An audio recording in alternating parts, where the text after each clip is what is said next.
Hello BookTube, my name is Elizabeth and welcome to Book Babble. Today is Wednesday and that means it is Top 5 Wednesday, and today's topic for Top 5 Wednesday is Top 5 Favorite Maps. So let's get started. I don't have very many books on my shelf that have maps, and some of these I haven't even read. So I just picked the 5 books on my shelf that do have maps, and I do like them. I love all maps. I haven't found a map that I've read that I haven't liked, really. So I just picked 5 of my favorites from my shelf. Number 5, I have A Song of Ice and Fire series by George R.R. Martin. And this is what the map looks like. I like this map because it is so extremely detailed. But I don't like this map is because it is so extremely detailed and small. So it's nice to look back on if I'm looking for like one specific thing. But I like that it separates the north and the south. And you can see where it connects right up here.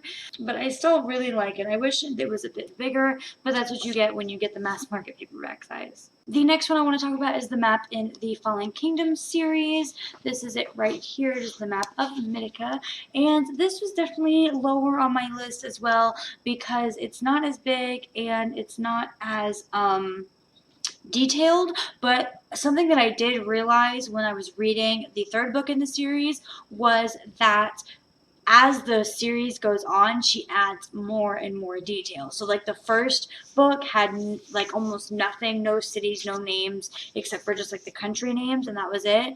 And then the 2nd book, this one had more detail, and the 3rd one had even more detail. So that was an interesting thing to add on to each book, is to put more and more detail onto the map. I really enjoyed that, but I do wish that it was bigger and maybe zoomed in a bit more, and I just feel like this country, this land mass could have been bigger and you could just add more to it, if that makes any sense. The next map I want to talk about is the map in Snow Like Ashes by Sarah Raj.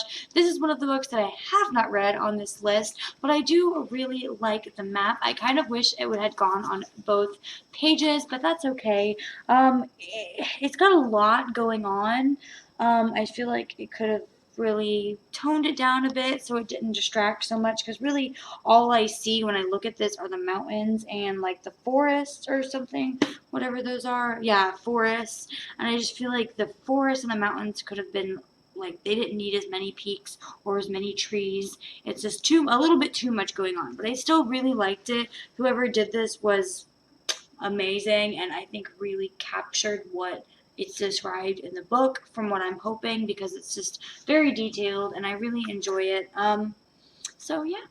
My next favorite map is the map in The Shadow and Bone by Leigh Bardugo, and I love about this map is it looks old school. It looks just exactly how I would imagine it to be in the 13 or 1400s, and I like that it takes up 2 pages, and it's big enough, but it's not too big, and it's just beautiful.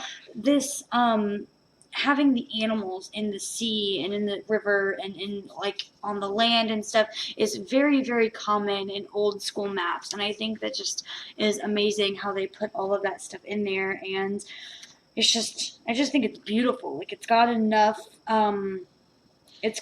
going on in the cities and the mountains and all the other stuff in the north and the forest, but it's not too much. It's just enough. It's just perfect.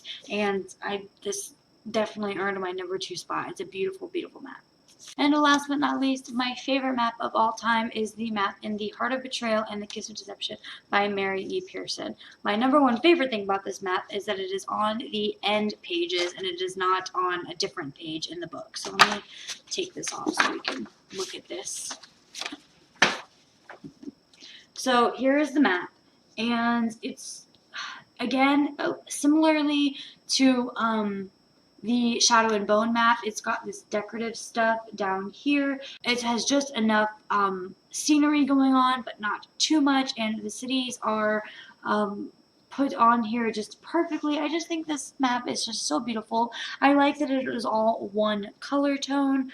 I like that it has like the clouds up here, and it's just a beautiful, beautifully done map.